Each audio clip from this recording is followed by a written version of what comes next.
अस्सलाम वालेकुम। आज हम बात करने वाले हैं कि ज़िंदगी में पैसा ज़रूरी क्यों है। क्या वाकई में ज़िंदगी में पैसा ही सब कुछ होता है? ये टॉपिक बड़ा कंट्रोवर्शियल है और जब तक आप एक पूरी वीडियो ना देख लें तब तक कोई अपना एक ओपिनियन काइंडली मत कायम कीजिएगा। और मैं यकीन से ये बात कह सकता हूँ कि अगर आप वीडियो कम्प्लीटली एंड तक देख लेते हैं तो मेरे ख़्याल से पैसे को लेकर या मनी को लेकर या फाइनेंशियल चीज़ों को लेके शायद आपका जो नज़रिया है वो काफ़ी हद तक बदल जाए। ठीक है, तो फाइनेंशियल इंडिपेंडेंस के अंदर ये वीडियो ज़रूरी है देखना, इन अ सेंस कि इसका 5 to 10% रोल रहेगा आपकी पूरी फाइनेंशियल इंडिपेंडेंस की जर्नी के अंदर, क्योंकि ये आपका एक माइंडसेट और जो चीज़ें हैं ना कि why you are doing it उसको समझने में हेल्प आउट करेगा। ठीक है, तो चलते हैं वीडियो की तरफ, स्टार्ट करते हैं। एक स्मॉल इंट्रोडक्शन मेरा, माय नेम इज़ उमैर। ठीक है, और मैं फाइनेंस रिलेटेड वीडियोस बनाता हूँ। अब इन अ सेंस कि फाइनेंस रिलेटेड वीडियोस क्या है, अब देखें ज़िंदगी में ना आप क्या कर सकते हैं कि माँ बाप जो मिडिल क्लास फैमिली से होते हैं वो ज़्यादातर क्या कहते हैं कि बच्चों को पढ़ो पढ़ो पढ़ो। एट द एंड जो हाईएस्ट पॉसिबिलिटी क्वालिफिकेशन है एटलीस्ट पाकिस्तान के अंदर तो वो यही होती है कि आप डॉक्टर बन जाए। डॉक्टर बन लिया, अगर सर्जरी की तरफ भी चले गए, सब कुछ हो गया, लेकिन इसके बावजूद जो चीज़ मुझे लैकिंग फील हो रही थी, जितनी मैं मेहनत कर रहा था उतना मुझे रिवॉर्ड नहीं मिल रहा था।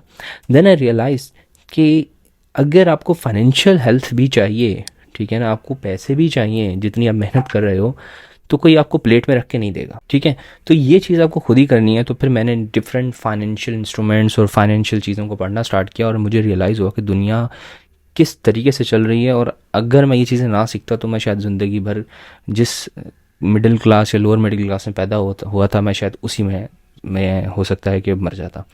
तो इस तरीके से मैंने एक जर्नी स्टार्ट की जिसे मैं अपनी फाइनेंशियल इंडिपेंडेंस की जर्नी कहता हूँ। और उसमें जो मेरी एक्सपीरियंसेस हो रहे हैं, जो मेरे मेरे ज़ाती एक्सपीरियंसेस हो रहे हैं, जो चीज़ें मैं सीख रहा हूँ वो मैं इस चैनल के ऊपर शेयर कर रहा हूँ। ठीक है, so this is the total introduction of doctor finance channel. ठीक है, तो अगर आप भी मेरे साथ इस जर्नी में जो है वो शामिल होना चाहते हैं तो चैनल का सब्सक्रिप्शन आपके लिए काफ़ी ज़्यादा हेल्पफुल साबित हो सकता है। इसके अलावा मैंने अब टेलीग्राम और व्हाट्सएप का भी छोटा चैनल बना दिया है, वो आप जाकर ज्वाइन कर सकते हैं। जो बड़ी बड़ी चीज़ें मैं नहीं शेयर कर पा रहा होता वीडियोज़ के अंदर, वो अमूमन मैं उस छोटे चैनल्स के ज़रिए तवसत से शेयर कर रहा होता हूँ। तो इंट्रोडक्शन हो गया, चलते हैं वीडियो की। देखिए, एक कहावत कहा जाता है कि दुनिया में पैसा ही सब कुछ नहीं होता। ठीक है, लेकिन जब आप चीज़ें मज़ीद सीखना शुरू करते हैं ना तो आपको एक चीज़ और समझ में आती है कि दुनिया में पैसा ही सब कुछ नहीं होता। ये बात बोलने के लिए भी बहुत पैसा लगता है यार। अब ये लोग, जो मैंने बात कही है, बहुत से लोग इसको वॉरेन बफे के साथ कोट करते हैं, लेकिन मेरे ख्याल से वॉरेन बफे का खुद का कोट नहीं है, ये उसने भी कहीं से पढ़ा हुआ है। ठीक है, लेकिन इसकी बात के अंदर हकीकत है। अब ये चीज़ें आपको मैं कैसे समझाऊं कि देखिए दुनिया के अंदर ना, अब मैं आपको शुरू से जब मैंने चैनल स्टार्ट किया था तब भी मैं हमेशा से एक बात कर रहा था, क्योंकि मैंने चीज़ रियलाइज़ की थी, वो ये था कि दुनिया में कोई भी बैकलैश हो, कोई भी डिज़ास्टर हो, कोई भी चीज़ जो कि दुनिया में बुरी हो रही हो, ठीक है ना, दुनिया में कुछ भी बर्बादी चल रही हो, every disaster, every thing is a opportunity if you can afford it. इसकी सबसे बड़ी मिसाल आप कोविड लें, जो लोग चैनल को फॉलो कर रहे हैं उन्होंने कोविड में ज़िंदगी ज़रूर गुजारी होगी। कोविड के अंदर जब लॉकडाउन्स लगे थे दुनिया में, जो बेचारा गरीब था ना, जो दिहाड़ी पे काम करता था, ठीक है, जिसकी फाइनेंशियल स्ट्रीम्स नहीं थी, वो बेचारा 1 साल रुल गया। वो बेचारे को खाने के, बेचारे को भूख से मर गया। ठीक है, उसको खाने के लाले पड़ गए, उसका रिज़्क जो है वो दो वक्त की रोटी उसके लिए सवालिया जो है ना वो निशान बन गई। तो लेकिन उसके बरक्स हम देखते हैं कि एक बंदा जिसके पास इतनी सेविंग्स थी कि वो ज़िंदगी में सुकून से उस लॉकडाउन को अफोर्ड किया, उसके पास अपना घर भी था, वो लोग जो रेंट पे रहते थे वो भी बेचारे परेशानी में आ गए, जिनके पास अपना घर था, जिनके पास अपनी पैसिव इनकम की स्ट्रीम्स आ रही थी, वो सुकून से घरों में बैठ के नेटफ्लिक्स एंजॉय कर रहे हैं। मैंने अपनी ज़िंदगी में इतने शोज़ नहीं देखे जितने मैंने कोविड के टाइम में देखे, लेकिन जब मैं बाहर निकला और मैंने रियलाइज़ किया कोविड के बाद, मतलब थोड़ा सा जब लॉकडाउन ईज़ हुए और हमें बुलाया गया हॉस्पिटल के अंदर, तो जब मुझे मतलब स्टोरीज सुनने को मिली तो उस वक़्त मुझे एक चीज़ रियलाइज़ हुई कि देखें दुनिया और भी है, जो आपको नज़र आती है वो नहीं है सिर्फ। ठीक है ना, अब ये आपके ऊपर डिपेंड करता है कि आप दीवार के उस तरफ खड़े होते हैं या इस तरफ खड़े होते हैं।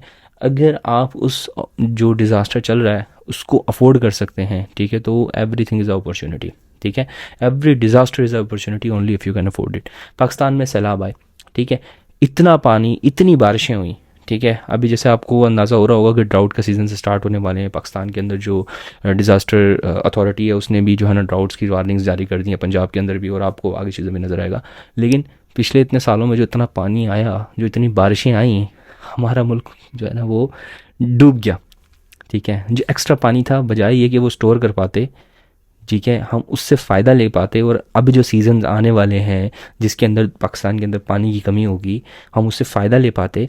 हमने क्या हुआ, हम बजाय उससे फ़ायदा ले पाते हम दीवार के उस तरफ रह गए। ठीक है, अगर हमारे पास पैसे होते, हमारे पास डैम्स बने हुए होते, हम इतने ज़्यादा कर्ज़ों में ना डूबे हुए होते, हमारे पास पूरे चैनल्स बने हुए होते, एक पूरा प्लान प्रॉपर जो है वो इफेक्ट में होता, तो वही पानी आज स्टोर होता और हम पानी की कम से कम परेशानी में ना होते। तो याद रखिएगा, दुनिया में एवरीथिंग जो है ना वो, every disaster, every bad market crash, everything is a opportunity if you can afford it. ठीक है, अब यहाँ तक बातें हो गई। अब यहाँ पे ना एक आपको मैं चीज़ और समझाता हूँ, ये तो चलो बेसिक बेसिक चीज़ें समझा दी।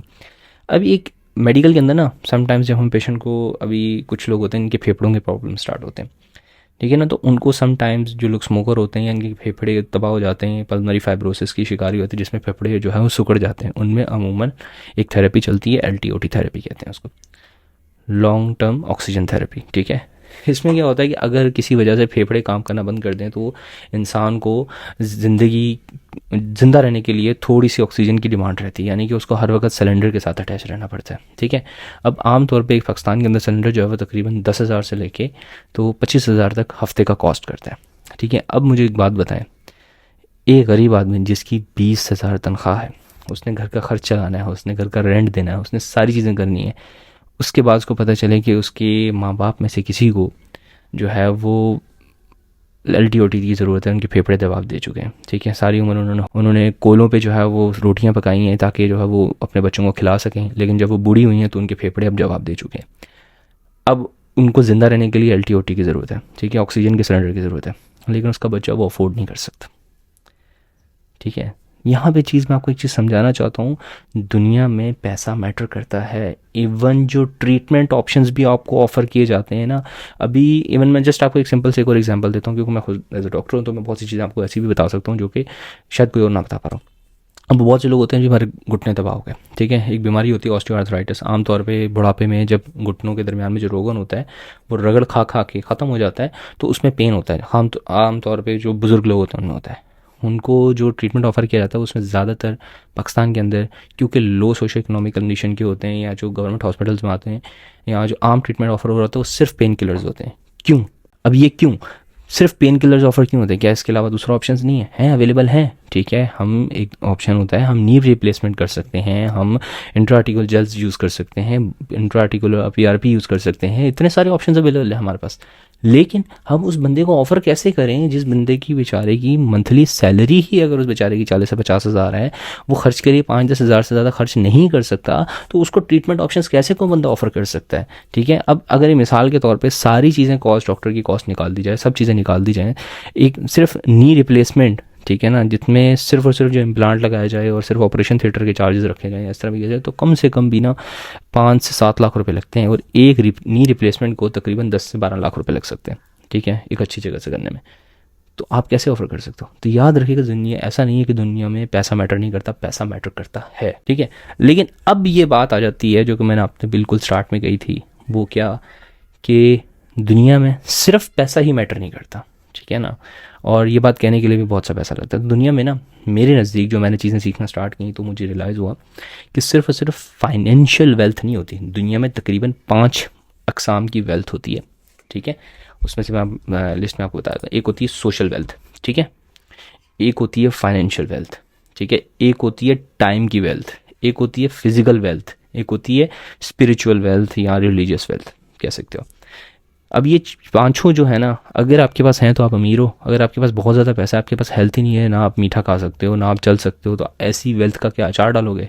ठीक है, इसी तरह अगर आपके पास इंतहा का पैसा है, आप फिज़िकली भी फिट हो, लेकिन आपकी ज़िंदगी का कोई मकसद ही नहीं है, आप किसी की हेल्प आउट ही नहीं करना चाहते, आप स्पिरिचुअली किसी की हेल्प आउट के लिए मकसद से हो ही नहीं इस दुनिया में, तो उस वेल्थ का भी कोई फ़ायदा नहीं है। तो ये पाँचों चीज़ें जब आपके अंदर होंगी ना, तो आप कह सकते हो कि यस, मैंने ज़िंदगी में कुछ कर रहा हूँ। ठीक है ना। तो पांचों वेल्थों की तरफ जाएं, ठीक है। आप सोशली, अब मिसाल के तौर पे एक बंदा है जो इतना इंतहा का अमीर है, ठीक है, इतना पैसा उसके पास है, उसके पास बात करने को कोई दोस्त नहीं है, मतलब सोशल वेल्थ है ही नहीं उस बंदे की, वो किसी से अपने मन की बात कर ही नहीं सकता, कोई बात नहीं कर सकता, कोई उसका दोस्त नहीं है, तो ऐसी वेल्थ का अचार डालोगे, ठीक है। तो हर चीज़ जो है मायाना रवि में होनी चाहिए और पांचों वेल्थों की तरफ आपने फोकस करना है।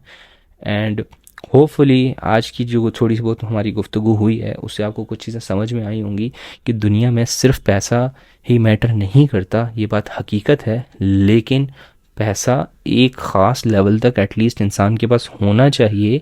और सिर्फ पैसा नहीं, बाकी जो 5 चीज़ें टोटल मैंने बताई हैं वो भी होनी चाहिए। तो आपने जो अपनी ज़िंदगी के अंदर एफर्ट्स करनी है, जो आपका गोल होना चाहिए, वो सिर्फ एक वेल्थ या फाइनेंशियल वेल्थ का नहीं है, पूरी चीज़ होनी चाहिए, अदरवाइज़ आपको कोई फ़ायदा नहीं है, ठीक है ना। जो मैं हमेशा से आपको एक बात बताता हूँ कि दुनिया इज़ अ पायरामिड स्कीम, ठीक है ना। आप निचले पायरामिड के लेवल पर हो, ऊपर वाला आपसे बेहतर है, उससे ऊपर वाला आपसे बेहतर है, उससे ऊपर वाला आपसे बेहतर है। और याद रखना, अगर आप चाहते हो कि आप किसी और की मदद कर सको, तो पिरामिड में नीचे वाला ऊपर वाले की मदद नहीं कर सकता, ऊपर वाला नीचे वाले की मदद कर सकता है। पहले खुद इतना पैसा कमाओ कि आप एटलीस्ट खुद को सस्टेन कर सको। वो कहते हैं ना कि fix your finances first then fix the world. तो यही बात होती है कि आप खुद तो एटलीस्ट पैसा इतना कमाना स्टार्ट करो, आप किसी और की हेल्प करने के काबिल हो पाओ। फिर जब पिरामिड के ऊपर के लेवल पे होगे तो ऑटोमेटिकली आप नीचे वाले की हेल्प करने के काबिल हो पाओगे। और ज़िंदगी में याद रखना, जब अल्लाह ताला या खुदा, जिस भी आप रिलीजन से ताल्लुक़ रखते हैं, जब आपको इतना पैसा मिलना स्टार्ट हो जाए तो एटलीस्ट दूसरों की हेल्प करना शुरू कर दें, ठीक है ना।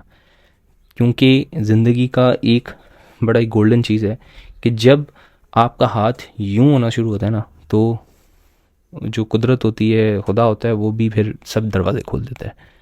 तो इसी चीज़ के साथ इख्तिताम करते हैं, ठीक है। आई होप कि आपको आज की बातें अच्छी लगी हों, ठीक है ना। तो आहिस्ता आहिस्ता इसी तरह फाइनेंशियल नॉलेज वाली चीज़ें भी आहिस्ता आहिस्ता आती रहेंगी, चैनल के ऊपर अपडेट होती रहेंगी। लेकिन पॉइंट ये होता है कि ये जो वीडियोज़ होती हैं ज़्यादा लोग देखना पसंद ही नहीं करते, लोगों को जो है ना वो इसमें मज़ा नहीं आ रहा होता। अब मुझे समझ में नहीं आता कि जो चीज़ें इंसान ठोकरें खा के सीखता है, मैं मुफ्त में हर चीज़ जो है वो एक्सप्लेन कर करके थक गया हूँ, लेकिन फिर भी लोगों को इन चीज़ों में इतना इंटरेस्ट नहीं है। तो क्या ही कर सकते हैं कि वो आइंस्टाइन वाली बात है ना कि you can only teach them facts but you can not teach them how to think. तो that's all, this is Umar signing off. अल्लाह हाफिज़।